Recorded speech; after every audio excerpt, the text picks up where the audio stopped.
Have you ever wondered if it's possible to release the weight of the past without carrying the burden of suffering? Carl Jung, one of history's greatest psychoanalysts, developed a profound method to help us face the inevitable. The need to let go. Whether it's a relationship that has ended, a dream that didn't come true, or a life phase that needs to conclude, we all face moments where we must release our grip. But why is this process so painful? What if there existed a path to release what no longer serves us without the emotional agony that typically accompanies it? In this video, we'll dive deep into Jungian psychology to discover how to transform the act of letting go into a process of liberation and growth rather than loss and suffering. When we struggle to let go, we are often wrestling not just with the visible situation, but with the invisible weight of our shadows. Jung believed that our resistance to letting go stems from the unacknowledged parts of ourselves, what he called the shadow, those aspects we've pushed into the darkness of our unconscious mind. The shadow contains not only our personal wounds, but also the collective unconscious patterns of attachment that humanity has carried for millennia. These patterns create an invisible prison, keeping us bound to situations, people, and beliefs long after they've stopped serving our growth. Jung understood that true liberation begins with acknowledging these shadows rather than fighting against them. When we cling to relationships, jobs, identities, or beliefs that no longer align with our authentic path, we're often gripping tightly to unconscious projections and unfulfilled needs from our past. The pain of letting go intensifies when we're unaware of the deeper attachments at play. Jung observed that what appears on the surface as a straightforward need to move on is usually entangled with complex psychological patterns that require conscious attention. The first step in Jung's method involves developing what he called shadow awareness, the courageous willingness to look at what we've been avoiding. This isn't about self-judgment, but about illumination. By bringing consciousness to our shadows, we begin to see how they've been driving our resistance to change. One of the most powerful insights from Jung's work is understanding that our attachment to the past often represents an incomplete psychological process. What we resist letting go of may symbolize unmet needs, unresolved conflicts, or unrealized aspects of ourselves. The pain we experience isn't just about losing something external, but about confronting these internal processes that remain unfinished. Jung recognized that we often project our own unconscious material onto others, creating unhealthy attachments. When we believe someone else is responsible for our happiness, security, or sense of worth, letting go becomes nearly impossible. The shadow contains these projections, and until we reclaim them, we remain locked in patterns of suffering. The key process of shadow integration requires acknowledging the fears that keep us holding on. Fear of the unknown, fear of inadequacy, fear of being truly seen, fear of our own power. These fears aren't weaknesses, but doorways to greater wholeness when approached with consciousness.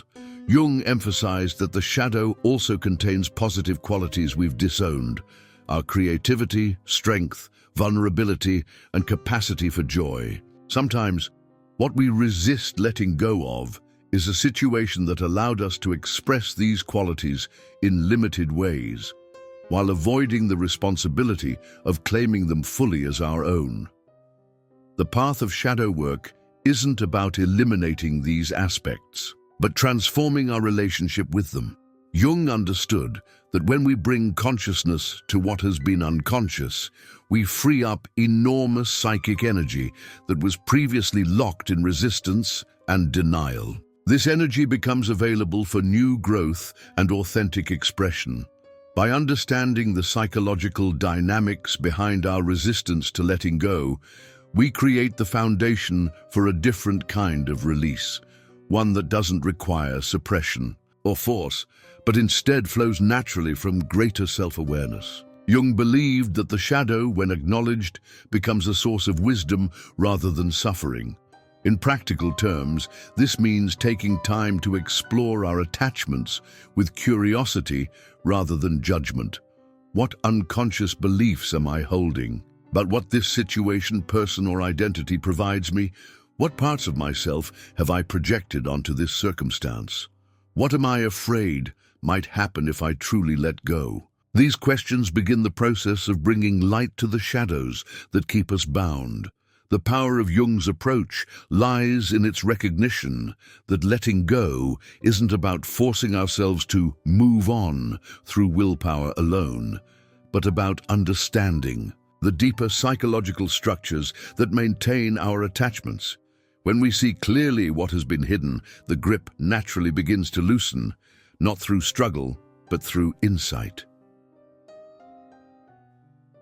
Jung was deeply influenced by alchemy, seeing in its symbolism a profound metaphor for psychological transformation. Just as alchemists sought to transform base metals into gold, Jung believed we could transform the lead of our pain into the gold of wisdom through a process of psychological alchemy. At the heart of this transformation lies acceptance, not passive resignation, but an active, conscious embrace of what is. When we struggle to let go, we're often caught in resistance, fighting against reality itself. Jung recognized this resistance as the primary source of our suffering. The alchemical solution begins with acknowledging a paradoxical truth. We must first fully accept what is before we can release it. This acceptance doesn't mean approval or surrender, but rather a clear-eyed recognition of our current reality without the distortions of denial, bargaining, or fantasy. The alchemical process Jung outlined involves several stages that mirror the classical alchemical opus. The first stage, nigredo, blackening, is when we face the darkness of our situation without flinching. This means allowing ourselves to feel the full spectrum of emotions, grief, anger, disappointment, fear, without judgment or premature attempts to positive think our way out. Jung understood that trying to bypass these emotions only drives them deeper into the unconscious, where they gain power over us. The second stage, albedo, whitening, comes as we begin to see our situation with greater clarity and objectivity. Through this psychological whitening, we separate fact from fiction, distinguishing between the reality of our circumstances and the stories we've constructed around them. We begin to recognize how our interpretations and attachments have created suffering beyond the inherent challenges of change. The rubedo, reddening stage, represents the emergence of new life and meaning. Having accepted what is, we discover that this acceptance paradoxically creates space for something new to emerge. Jung observed that when we stop fighting against reality, we reclaim the energy previously consumed by resistance and can redirect it toward growth and renewal. Jung's alchemical approach teaches us that acceptance isn't weakness but strength, not an end to striving, but a more effective starting point. By accepting the reality of loss, change, or ending, we stop wasting precious energy fighting what cannot be changed, and instead direct that energy toward what can be transformed. This process of acceptance involves distinguishing between pain and suffering. Pain is inevitable in human life, the natural response to loss and change. Suffering, however, is created through our resistance to pain. Jung's method doesn't eliminate pain, but transforms our relationship to it, reducing unnecessary suffering. Through conscious acceptance, a key insight from Jung's alchemical model is understanding that what we resist persists. When we fight against letting go, we paradoxically strengthen our attachment. The energy of our resistance feeds the very thing we wish to release. Acceptance creates a different energetic pattern, one that allows natural dissolution rather than forced severance. The alchemical process also involves recognizing that acceptance is not a one-time decision, but a moment-by-moment practice. Jung understood that the mind naturally returns to resistance, especially when confronting significant loss. The practice involves gently returning to acceptance each time we notice ourselves slipping back into denial, bargaining, or fantasy. Jung believed that acceptance doesn't just change our relationship to the specific situation we're letting go of. It transforms our fundamental relationship with change itself. Through repeated experiences of acceptance and release, we develop a psychological flexibility that makes all future transitions less fraught with suffering. This alchemical transformation also involves recognizing how our resistance to letting go often stems from cultural and collective narratives about loss, failure, and identity. Jung encouraged questioning these narratives, asking whether they truly serve our individual journey or merely perpetuate unnecessary suffering. The practice of acceptance extends beyond the mind to include the body. Jung recognized that our resistance to letting go manifests physically as tension, restricted breathing, and other somatic patterns. True alchemical transformation includes bringing awareness to these physical manifestations and allowing them to soften through conscious attention. Jung's alchemical method reveals that acceptance isn't merely a coping strategy, but a doorway to deeper wisdom. When we fully accept what is, we often discover insights that were previously hidden by our resistance. These insights may reveal the purpose or gift within what we're releasing, transforming our relationship to loss itself. The ultimate alchemy in Jung's method is the transformation of our identity.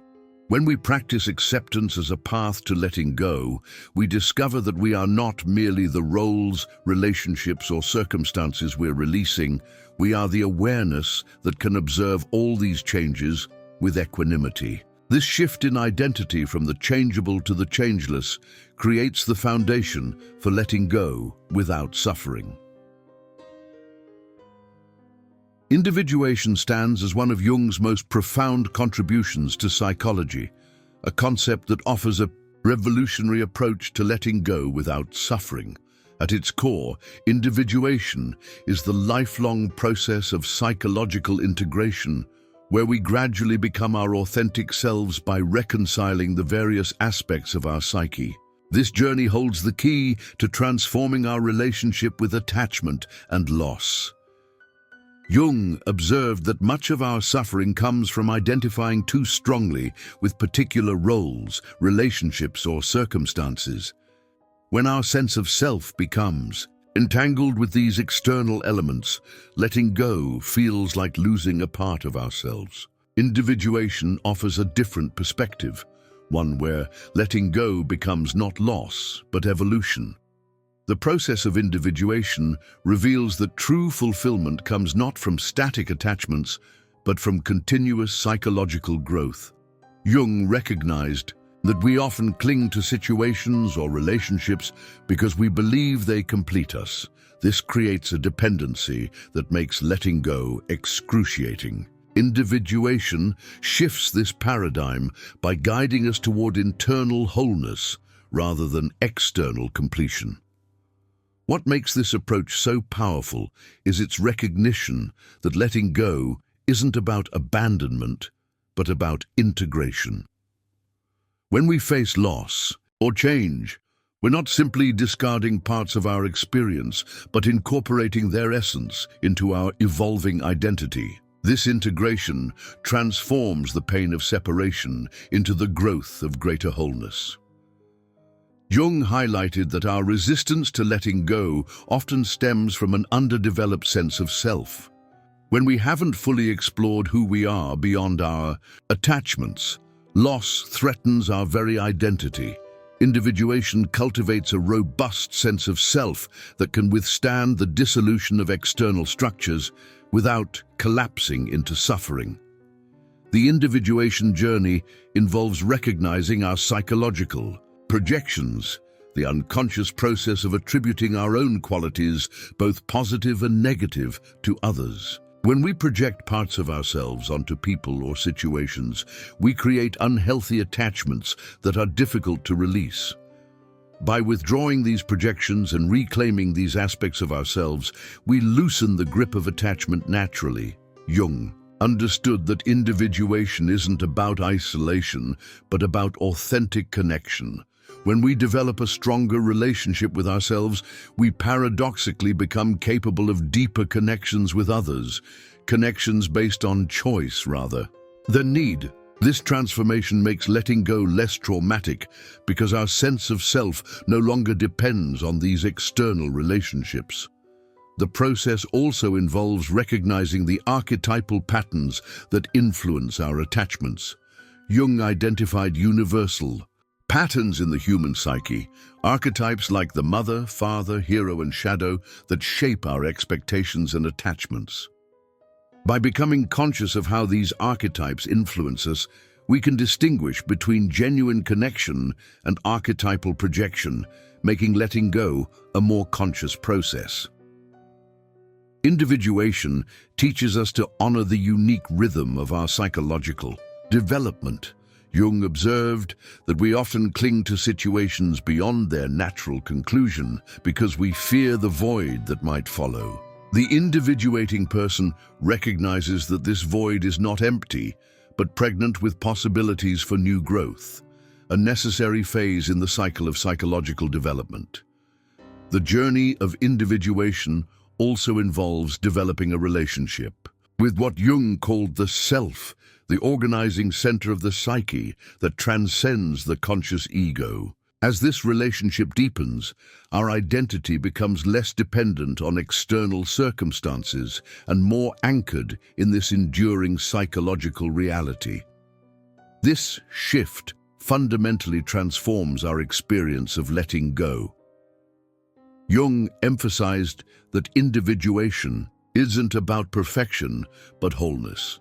This distinction is crucial for letting go without suffering. When we pursue perfection, we resist releasing anything that threatens our idealized self-image. Wholeness, by contrast, embraces both light and shadow, making room for the full spectrum of human experience and allowing natural cycles of attachment and release. The individuation process involves cultivating inner resources that sustain us through transitions. Jung described these resources as inner figures, or parts of the psyche that provide guidance, strength, and wisdom. As we develop relationships with these inner resources, external losses become less devastating because we're no longer solely dependent on external sources of support. Through individuation, letting go becomes not just easier, but necessary, a natural expression of our evolving authenticity. As we become more fully ourselves, we naturally release what no longer aligns with our deepening self-knowledge. This transforms the experience of letting go from one of deprivation to one of integrity, a conscious choice to honor our authentic path. Jung's concept of individuation ultimately reveals that the ability to let go without suffering isn't about detachment from life, but about a deeper engagement with the process of becoming. When we understand that our essence transcends any particular attachment, we can participate fully in the dance of connection and release that characterizes a well-lived life. In Jung's psychological framework, symbols and dreams serve as the primary language through which the unconscious communicates vital messages about letting go. Unlike Freud, who viewed dreams primarily as expressions of repressed desires, Jung saw them as purposeful communications, natural guidance systems that reveal what we need to release and how to do so without unnecessary suffering. Dreams often appear cryptic precisely because they communicate through symbol rather than logic. Jung discovered that this symbolic language bypasses our conscious resistance, delivering insights about attachment and release that our waking mind might reject. When we struggle to let go, Our dreams frequently offer symbolic representations of what we're holding on to and what freedom awaits beyond our attachments. The unconscious mind, according to Jung, possesses a wisdom that transcends our conscious understanding. It often knows what needs to be released before we consciously.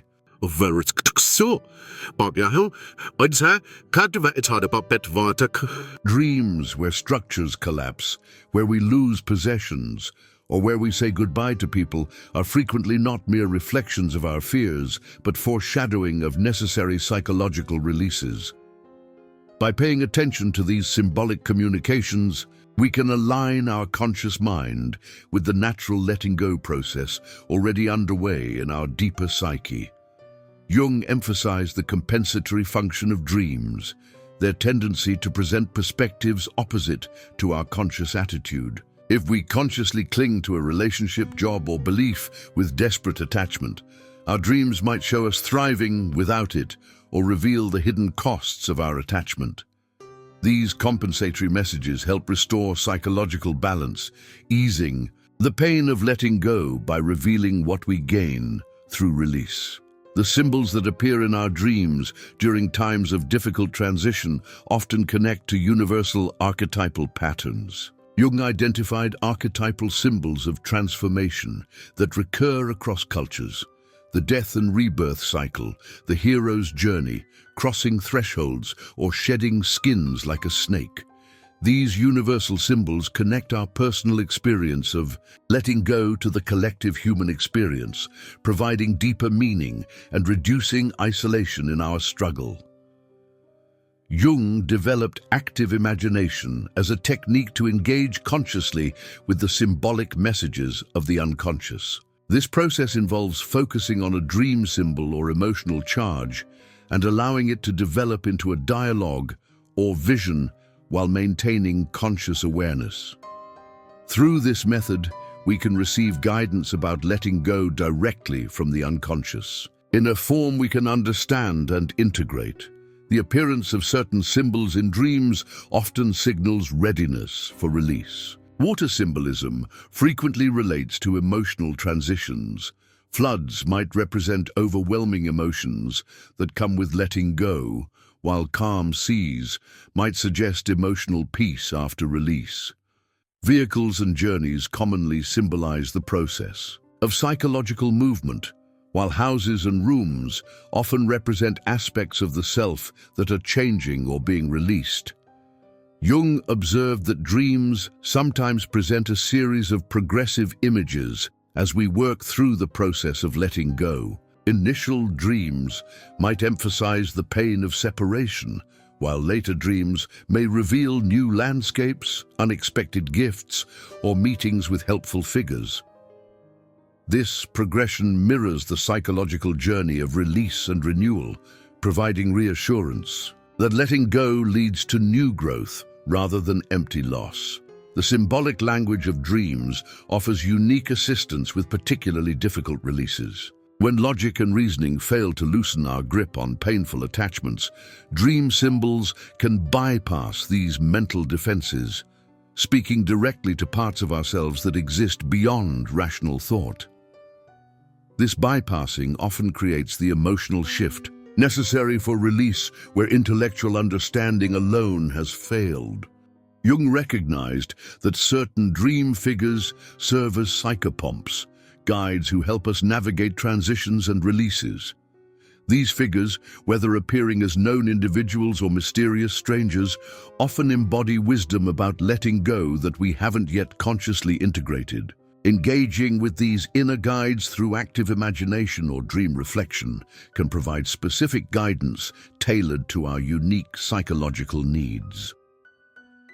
The symbolic approach to letting go also extends beyond night dreams to waking life.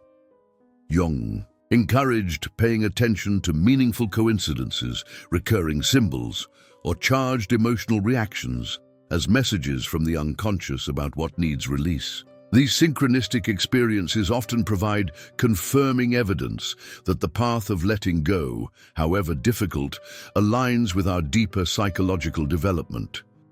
By working with symbols rather than fighting against them, we tap into the natural wisdom of the psyche's self-regulating function. Jung believed that the psyche naturally moves toward wholeness, and that our suffering in letting go often comes from resisting this natural movement. The symbolic messages of dreams reveal the optimal timing and method for release, allowing us to cooperate with, rather than oppose, our psychological evolution. This symbolic approach transforms letting go from a purely intellectual exercise into a holistic process involving all levels of the psyche. When we engage with the symbolic dimensions of release, we access emotional, intuitive, and somatic wisdom that complements rational understanding. This integration makes letting go not just intellectually acceptable, but emotionally and spiritually coherent, dramatically reducing unnecessary suffering. At the core of Jung's psychology lies a revolutionary concept that transforms our approach to letting go, the encounter with the self.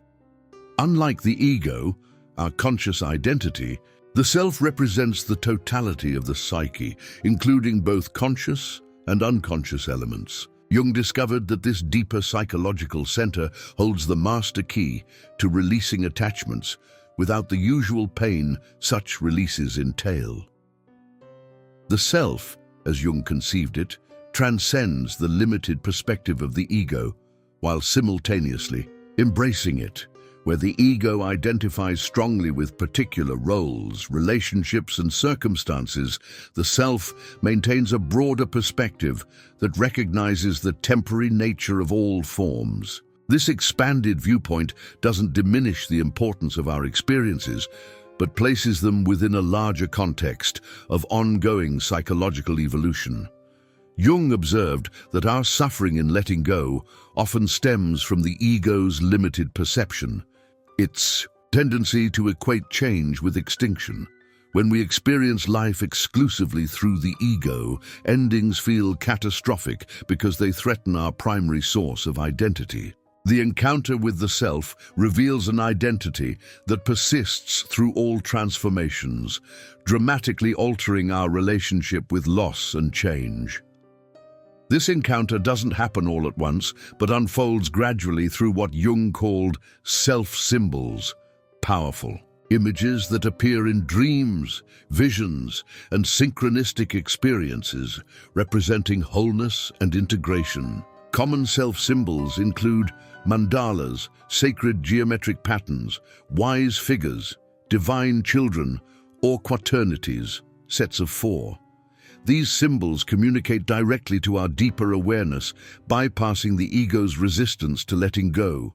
The relationship with the self develops through conscious attention to these symbolic communications. Jung recommended practices like active imagination, symbolic artwork, journaling, and dream analysis to strengthen this connection. As this relationship deepens, we experience a profound shift. Letting go no longer feels like self-betrayal, but like alignment with our authentic nature.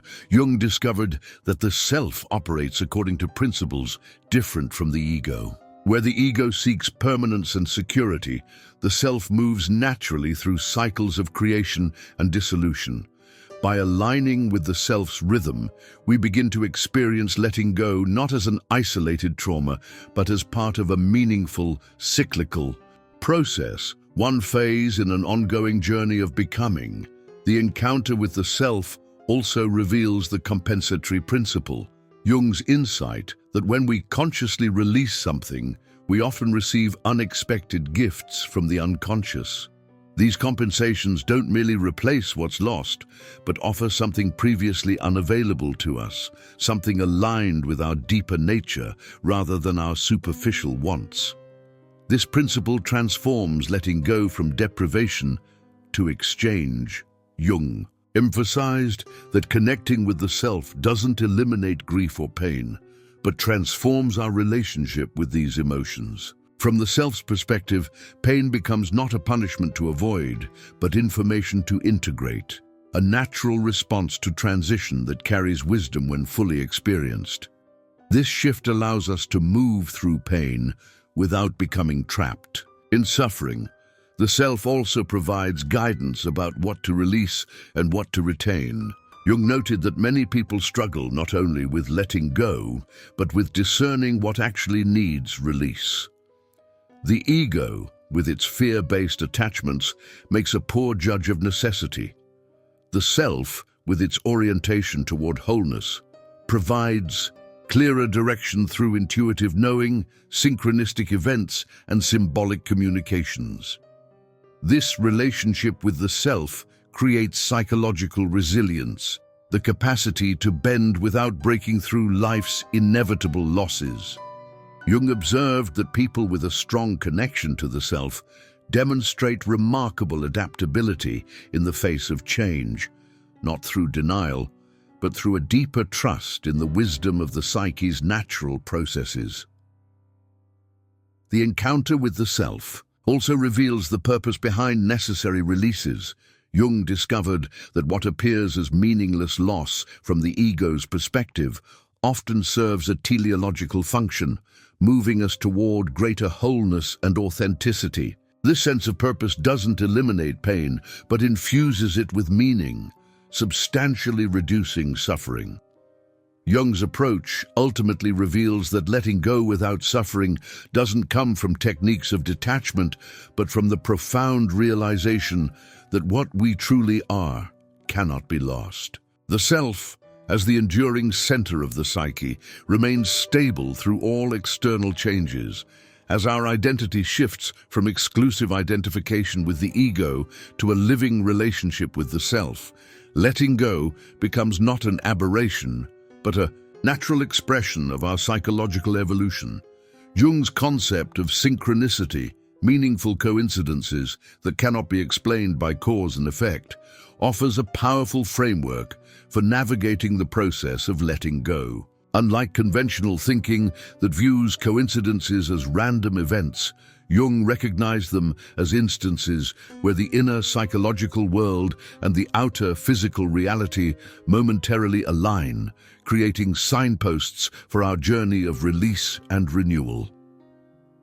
Synchronicities often appear with startling frequency during periods of significant transition, precisely when we most need guidance about letting go. Jung observed that when the conscious mind reaches an impasse, unable to release what needs to be released through logic alone, the unconscious often communicates through these meaningful coincidences, offering insights beyond rational understanding. These synchronistic events function as confirmation that we're moving in the right direction, even when letting go feels counterintuitive or frightening. Jung documented numerous cases where people received external validation through synchronicity, precisely when their courage to release was wavering. A chance encounter, an unexpected opportunity, or a meaningful symbol appearing in the physical world often provides the final encouragement needed to complete the process of letting go. What makes synchronicity particularly valuable in the letting go process is its personal relevance. While general advice about releasing attachments often feels abstract, synchronistic events speak to our unique circumstances with uncanny precision. Jung noted that these coincidences often incorporate symbols, phrases, or situations that hold special meaning for the individual, creating a sense of being personally guided through the transition. Jung distinguished synchronicity from superstition by emphasizing the quality of meaningful connection rather than magical thinking. Synchronicities don't control our decisions about letting go, but illuminate them, bringing unconscious knowledge into conscious awareness. They often highlight connections we've overlooked or confirm intuitions we've been reluctant to trust, making the process of release more coherent psychologically. These meaningful coincidences frequently manifest as patterns rather than isolated events. Jung observed that during major life transitions, people often experience clusters of synchronicities, multiple events with similar themes or symbols occurring in rapid succession. These patterns create a form of psychological momentum, making It's easier to release what needs to be released without the usual resistance. Synchronicity also reveals the timing dimension of letting go. Jung found that premature releases often create unnecessary suffering, as do releases that come too late. Synchronistic events frequently appear at psychological tipping points, moments when our inner readiness aligns with external opportunity. By paying attention to these convergences, we can release attachments with optimal timing, substantially reducing suffering. The approach to synchronicity requires a balance of receptivity and discernment. Jung cautioned against both dismissing meaningful coincidences and over-interpreting random events. The practice involves cultivating what he called educated intuition, the ability to recognize which coincidences carry psychological significance and which do not. This discernment develops through experience and attention to the emotional charge that accompanies true synchronicities.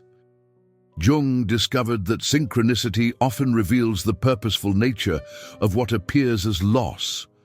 When understood within the framework of meaningful coincidence, letting go becomes not random subtraction, but part of an intelligible pattern of psychological development. This sense of purpose doesn't eliminate the emotional impact of release, but transforms it from meaningless suffering to meaningful transition.